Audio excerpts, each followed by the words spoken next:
Markapuram bus ప్రమాద ఘటన తెలిసిన వెంటనే తగిన సహాయక చర్యలు చేపట్టినట్టు సీఐ సుబ్బారావు తెలిపారు. స్థానికుల సమాచారంతో సంఘటనా స్థలానికి చేరుకుని బస్సులో చిక్కుకున్న వారిని రక్షించే ప్రయత్నం చేశామన్నారు. ఈ ఘటన హృదయాన్ని కలిచివేసిందంటున్న సీఐ సుబ్బారావుతో మా ప్రతినిధి రవికృష్ణ ఫేస్ టు ఫేస్.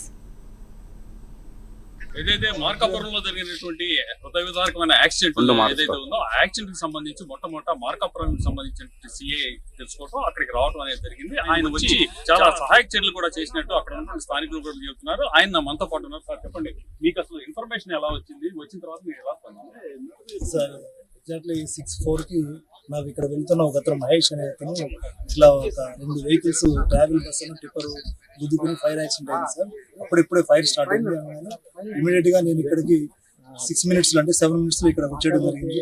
నాతో పాటు అప్పటికే మన ఫైర్ టెండర్ కూడా మాతో కలిసి వచ్చేసి ఇక్కడికి వచ్చి బ్యాక్ సైడ్ నుంచి కొంతమంది పబ్లిక్ దూకుతుంటే వాళ్ళ కొంతమంది వాళ్ళ వెనకాల నుంచి ఆ ఎగ్జిట్ డోర్ నుంచి కొంతమందిని బ్రేక్ చేసి బయటకు తీసి అంబులెన్స్ మా పోలీస్ వెహికల్స్ లో కొంతమందిని హాస్పిటల్ పంపించడం జరిగింది. వచ్చిన తర్వాత కొంచెం రిస్క్ ఆపరేషన్ మీన్స్ ఇక్కడ ట్రాఫిక్ డైవర్షన్ చేసుకోవడం, పబ్లిక్ ని ఎవరు కూడా ఇటువైపు మళ్ళీ రానియకుండా, కొంతమంది డ్రైవర్స్ ఇక్కడ ఇంజూర్ అయిపోయి అక్కడ చెట్లలో పడిపోయింటే అతను కూడా కొంచెం సెట్ చేసి అతను కూడా ఇమ్మీడియట్ హాస్పిటల్ పంపించడం జరిగింది. అంటే సార్ ఇప్పుడు మీరు వచ్చినప్పుడు సిచ్యువేషన్ చాలా దారుణంగా ఉంది. అటువంటి సిచ్యువేషన్ లో మీకు అసలు ఎలా అక్కడ ఉన్న పరిస్థితి చూడగానే హృదయ విదారకంగా అనిపించింది? అక్కడ సిచ్యువేషన్ ఎలా? చాలా అసలు దయనీయమైన స్థితిలో ఉంది సార్. చాలా బాధేస్తుంది. లోపల కేకలు వినిపిస్తున్నాయి. ఒక్కసారిగా ఏం చేయాలో అర్థం కాలేదు. సరే ఇంకా అంటే మనకు తోచింది మనం చేయాలి అనే ఉద్దేశంతో ఇమీడియట్ గా బ్యాక్ సైడ్ నుంచి అటు లెఫ్ట్ సైడ్కి వెళ్ళి కొంత డోర్ ని గ్లాసెస్ ని బ్రేక్ చేసి ఉన్న వాళ్ళని కొంతమందిని తీసుకోవడం, అదేవిధంగా కొంతమంది దూకి కింద పడిపోయి కాళ్ళతో కేకలేసుకున్నారు. కొంతమంది కాళ్ళు అంటే వాళ్ళను కూడా ఇమీడియట్ గా రెస్క్యూ చేసి అంబులెన్స్ పిలిపించి అంబులెన్స్ మన పోలీస్ వెహికల్స్ ఏముంటే వెహికల్స్ హాస్పిటల్ పంపించడం.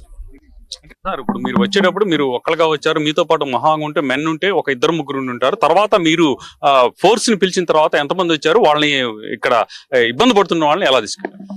సార్ నేను వచ్చేటప్పుడు నాతో పాటు ఫైర్ సంబంధించిన ఫైర్ ఇన్స్పెక్టర్ రామకృష్ణ, కొంతమంది సివిలియన్స్ వెంకటేశ్వర్లు కొంతమంది ఉన్నారు. మా డ్రైవరు నేనే వచ్చాము.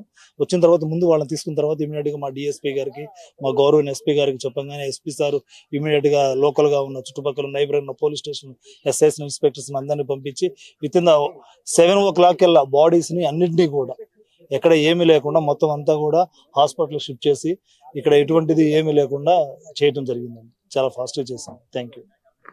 అంటే ఏదైతే ఈ రోజు జరిగినటువంటి యాక్సిడెంట్ ఏదైతే ఉందో దాన్ని మొట్టమొదట సిఐ సుబ్బారావు గారు చూడటం జరిగింది. చూసిన తర్వాత వెంటనే ఆయన స్పందించాడు. స్పందించినటువంటి మరుక్షణమే ఆయన యాక్షన్ లోకి దిగి చాలా వరకు కూడా ఆయన్ని వాళ్ళని రక్షించేటువంటి ప్రయత్నం చేశాడు. ఈ సందర్భంగా ఆయన అయితే మాత్రం అక్కడ జరిగినటువంటి సంఘటనలో హృదయాన్ని కదిలించి అని చెప్పడం జరిగింది. ప్రధానంగా ఏదైతే ఇటువంటి ఇన్సిడెంట్లు జరగకుండా ఉంటే బాగుండేది, ఈ ఇన్సిడెంట్లు జరిగిన తర్వాత ఇక మానవ ప్రయత్నంగా మాక్సిమం మేము చేశామని తెలియజేస్తున్నాడు.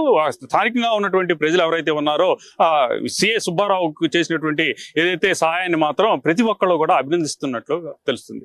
కెమెరా పర్సన్ లక్ష్మణ్తో రవికృష్ణ, ప్రైమ్ 9 న్యూస్, ఇక్కడ త్రిపురాంతకం సంబంధించినటువంటి ప్రాంతం నుంచి.